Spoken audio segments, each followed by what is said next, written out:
예, 안녕하십니까. 소개받은 서강대학교 정치외교학과 하상학입니다. 오늘 제가 이제 공정성과 국가의 역할이라는 제목으로 이제 첫 발표를 맡게 되었습니다. 오늘 제가 이제 말씀드릴 내용은 사실 오늘 이제 발표되는 이 네 개의 이제 작업이 한 10개가 넘는 개별 작업의 이제 일부, 그래서 그 10개가 넘는 그 개별 작업들을 모아서 이제 조만간 단행본으로 만들 계획인데요. 그래서 한 10개가 넘는 개별 연구들을 모아서 이제 단행본을 만들 계획인데, 이제 제가 맡은 부분은 이제 그 중에서도 이론적인 부분, 그래서 공정성이란 개념을 우리가 어떻게 이해를 해야 되냐, 공정성이라는 논의가 진행되고 있는데 왜 사람마다 사용하고 있는 공정성 의미가 조금씩 다른 것 같은가? 이제 그런 부분에 좀 초점을 맞춰서 우리가 이제 공정성 논의를 할 때 어떤 맥락에서 어떤 개념의 공정성을 사용하고 있는지를 먼저 살펴봐야 공정성 논의가 좀 더 풍부해질 수 있다는 그런 메시지를 전달하기 위한 일종의 규범적인 메시지를 전달하려는 발표라고 보시면 되겠고, 그리고 이제 공정성 관련된 실질적인 구체적인 경험 연구는 제 이후 이제 뒤에 발표하실 분들이 이어서 해주시는 걸로 생각해 주시면 될 것 같습니다. 그럼 이제 처음 살펴봐야 되는 게 공정성이라는 단어를 우리가 쓰고 있는데, 이 공정성이란 단어에 해당하는 영어 개념이 뭐냐라고 물어보면 명확한 해답이 존재하지 않습니다. 이걸 fairness를 공정성으로 번역한 사람도 있고, justice를 공정성이라고 번역하는 사람도 있고, 또 다른 개념인 equity, equality 이런 개념이 좀 더 공정성과 가깝다고 보는 사람들이 있는 거죠. 그러면 이제 영어랑 한국어 간에 1대1로 매치가 되는 공정성 개념이 존재하지 않는다는 얘기는 이미 그 자체로 우리가 공정성 이야기를 할 때 서로 상당히 다른 개념을 머릿속에 생각해 놓고 이야기를 할 가능성이 높다라는 것을 생각해 볼 수 있겠습니다. 그래서 지금 여기 보여드리고 있는 책들이 사실은 이제 정치 사상, 사회 사상 쪽에서 상당히 많이 읽히는 한 80년대서부터 이제 2020년대까지 출판된 책들 몇 개를 이렇게 나열을 해놓고 있는데요. 이 보시면 이제 다 이제 저스티스 이제 이런 개념을 사용하고 있는데, 이것들이 이제 우리 사회에서는 사실은 이제 공정성 논의하는 데에 활용이 되고 있음을 확인할 수가 있고, 그리고 이제 그 활용 범위를 보면은 이게 사회학자가 쓰느냐 정치학자가 쓰느냐, 혹은 정책 결정 과정에 깊이 있게 관여하고 있는 실무자가 쓰느냐에 따라서 그 의미가 많이 달라진다라는 것을 쉽게 확인할 수가 있습니다. 자, 그래서 이제 출발은 그런 식으로 하고요. 그럼 이제 아무리 공정성 개념을 정의하기가 어려워도 그래도 대략적인 그림은 그려놓고 우리가 시작을 해야 되기 때문에 출발점으로 이제 그 문재인 정부가 출범했을 때 남겼던 이제 유명한 이야기죠. 이제 기회는 평등하고 과정은 공정할 것이며 이제 결과는 정의로울 것이다. 그럼 여기 보시면은 기회 평등까지는 의미가 좀 명확하게 오는데, 사실 과정의 공정성과 결과의 정의로움이라는 것은 명확하게 어떤 의미인지 다가오지 않을 뿐만 아니라 듣는 사람마다 조금씩 그 이해하는 내용이 다를 수 있다라는 거예요. 그래서 다시 이제 학술적인 논의로 들어와 보면은, 그럼 이제 공정성을 만약에 justice에 해당되는 거다라고 이제 이해를 하고 공부를 해보자라고 하면은 난관에 부딪히는 게, 그 공정성이라니까 justice라는 개념도 보면은 이게 절차 차원에서의 justice냐, 아니면 응부적 justice를 이야기하는 거냐, 그러니까 죄를 지었으면 그에 걸맞는 벌을 주는 행위죠. 그다음에 이제 분배 공정성에 해당되는 거냐를 놓고서 또 많은 논의가 이루어지고 있고, 그 간에 커뮤니케이션이 잘 될 때도 있지만 사실은 오해와 미스커뮤니케이션이 있는 것도 사실입니다. 근데 이제 제가 여기서 보고 싶은 것은 이런 이제 절차적, 응보적, 분배적 공정성 이야기가 아니라 약간 다른 측면에서 우리가 일상생활을 살면서 이제 소속되어 있는 여러 가지 영역들, 그러니까 시장, 우리가 이제 시장에서는 소비자로서의 역할을 하고, 또 회사를 다니면서 생산자의 역할도 하고요. 그다음에 이제 시민사회의 영역에 가면은 또 이제 다른 역할이 주어지고, 국가의 국민으로서 주어지는 역할도 있는 것이고, 그래서 사실 우리 일상생활을 보면 이렇게 크게 이제 세 가지의 영역으로 나눠 볼 수가 있는데, 이제 제가 말씀드리고 싶은 오늘 핵심 내용은 공정성이라는 개념이 이 세 가지 영역에 어디에 해당되느냐에 따라 가지고 서로 다른 의미로 활용될 수가 있는 것이고, 그리고 그 사이에는 상호 보완적인 경우도 있지만은 안타깝게도 상호 충돌하는 부분도 있기 때문에 어떤 맥락에서 우리가 공정성을 그리고 공정성이라는 개념을 사용하느냐가 공정성 논의를 풍부하게 하는 데 대단히 중요하다라는 이야기가 되겠습니다. 그래서 이제 각 영역에서의 공정성 논리를 살펴보면 우선 이제 시장에서의 공정성 논리는 효율성과 형평, 그래서 최소의 투입으로 최대의 효과를 만드는, 그리고 기여한 정도에 따라서 보상을 지급하는 것이 시장에서는 공정하다라고 보는 게 맞겠죠. 그리고 이제 이 논의는 능력주의 논의랑 연결이 됩니다. 그래서 능력이 있는 사람은 당연히 더 받아야 되는 거고 기여한 게 더 많으니까. 그리고 타고난 능력이 부족하거나 노력이 부족한 사람은 덜 받아야 된다.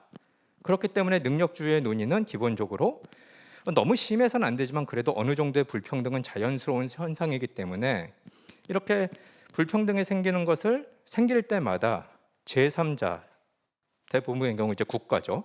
국가가 개입해서 이 능력주의에 걸맞지 않은 그런 정책을 피게 되면은 그럼 이제 시장 논리에 기반한 공정성의 논의가 깨진다. 이런 식으로 이제 이야기할 수가 있겠어요. 근데 이제 문제는 능력주의, 형평, 효율성 다 좋은데 근데 이제 시장에서는 이제 두 종류의 사람들이 소외가 됩니다. 이제 하나는 이제 생산 과정에 참여할 능력이 안 되는 사람, 그러니까 생산 과정에 기여할 수 없는 사람들이 사실은 시장이 소외를 시키고, 이제 동시에 생산된 재화를 소비할 수 있는 능력이 없는 사람들도 이제 시장에서는 소외가 되죠.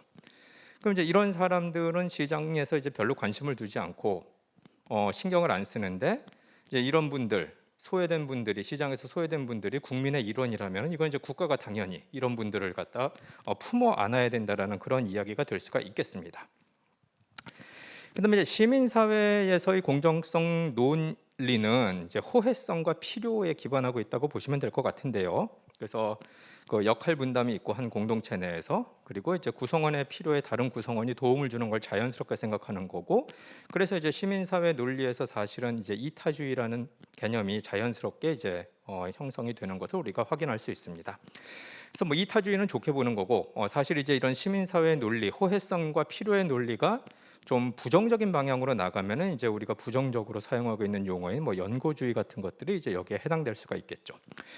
근데 이제 시민사회 같은 경우 이 시장과 마찬가지로 시민사회에서 이제 그 관심을 두지 않는 부류의 사람들이 있는데, 그 사람들은 이제 어떤 이유에서인 간에 그 시민사회 구성원이 아닌 사람들은 이제 배제를 하는 거죠.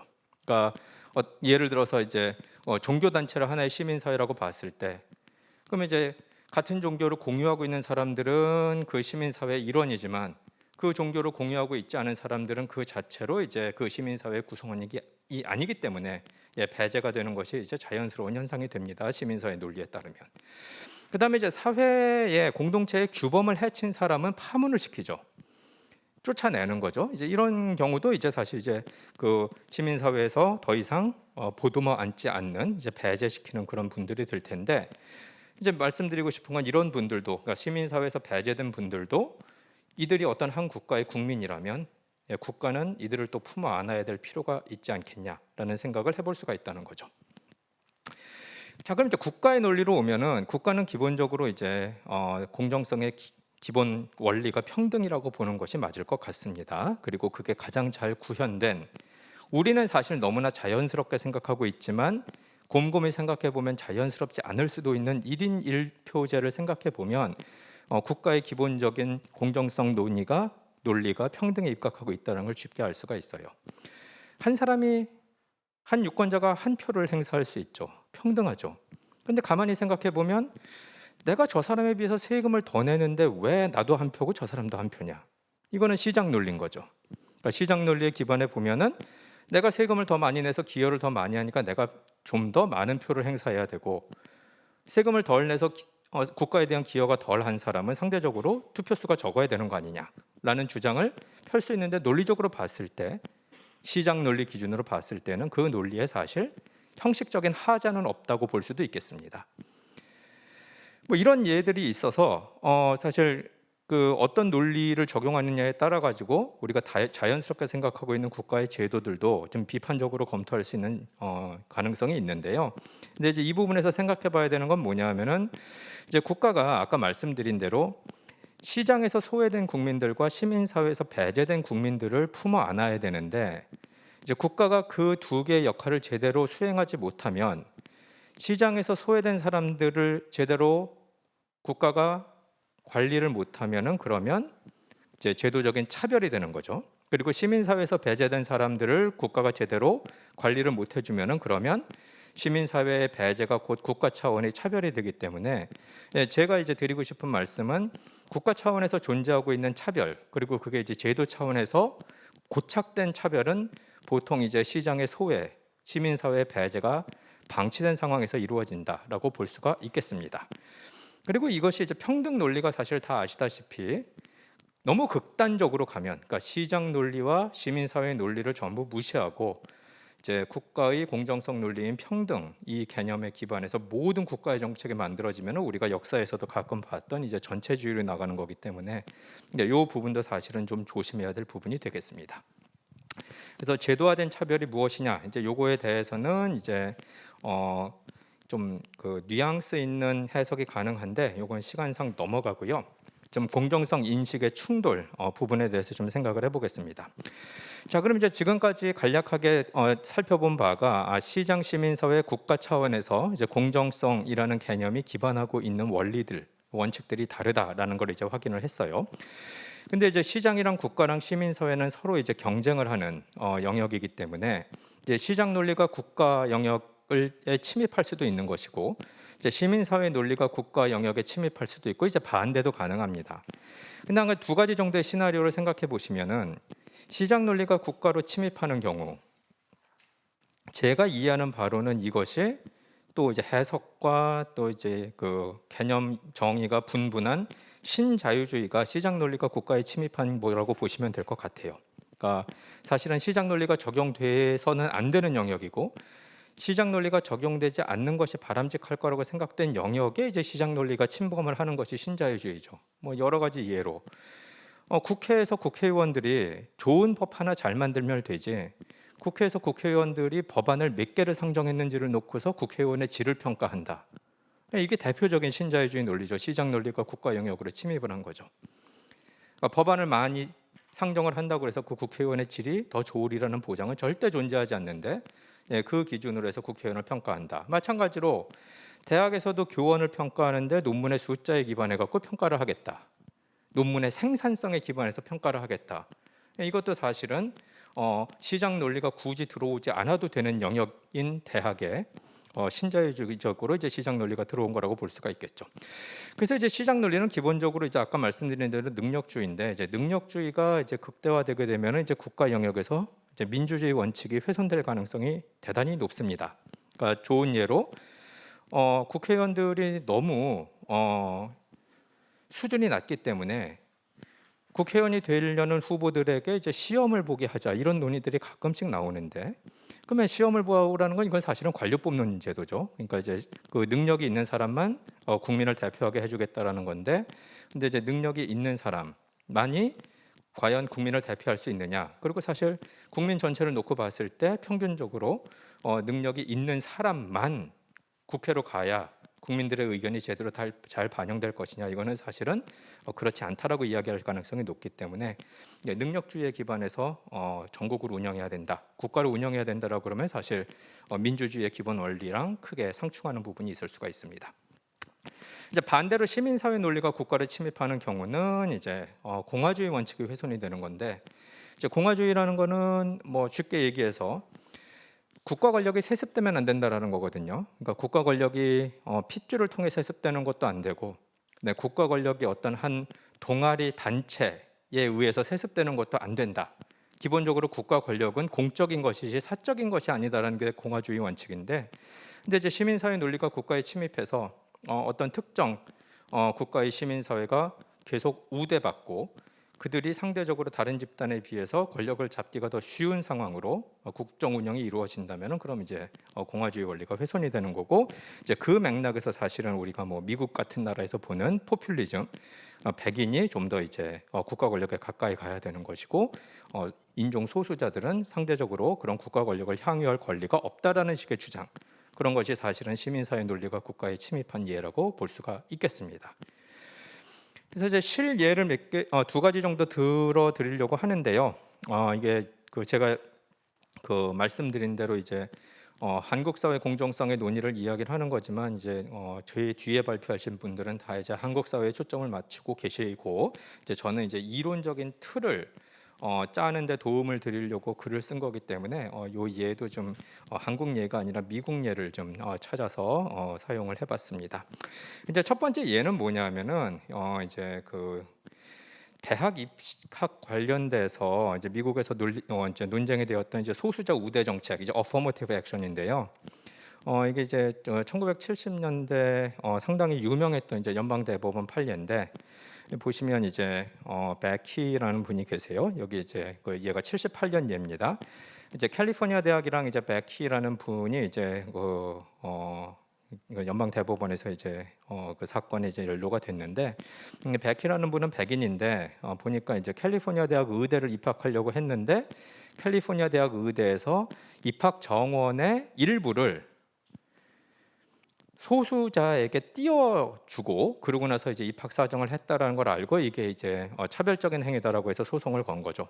그래서 이제 이 대법원 연방 대법원은 어떤 판결을 내렸냐면은 소수 인종을 일정 숫자 이상 받겠다라고 쿼터를 정해놓은 거는 이거는 문제가 있다.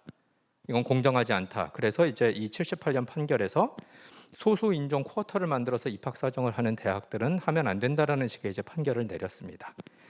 근데 이제 여기서 끝나지 않고 연방 대법원이 뭐라고 얘기를 했냐면 대신 쿼터를 정하지 않는 거는 필요한데 대신 정성적으로 소수 인종 지원자를 우대하는 것은 충분히 가능하다라는 식의 이제 메시지도 남겼어요. 그러니까 쉽게 얘기하자면 명확하게 몇 분의 몇 전체 입학 정원의 20%, 뭐 10% 이런 식으로 숫자로 정해서 쿼터를 만들어 가지고 이 퍼센티지는 반드시 소수 인종 지원자를 채워야 되겠다라고 하면은 그것은 공정하지 않은 건데 대신 입학 사정 과정에서 다른 조건이 비슷하다면 정성적으로 판단해서 소수 인종 지원자에게 입학 허가를 내주고 이제 백인 지원자에게는 입학 허가를 내주지 않는 그런 행위는 반드시 공정하지 않다라고 보기는 좀 어렵다라는 이제 그런 이야기죠.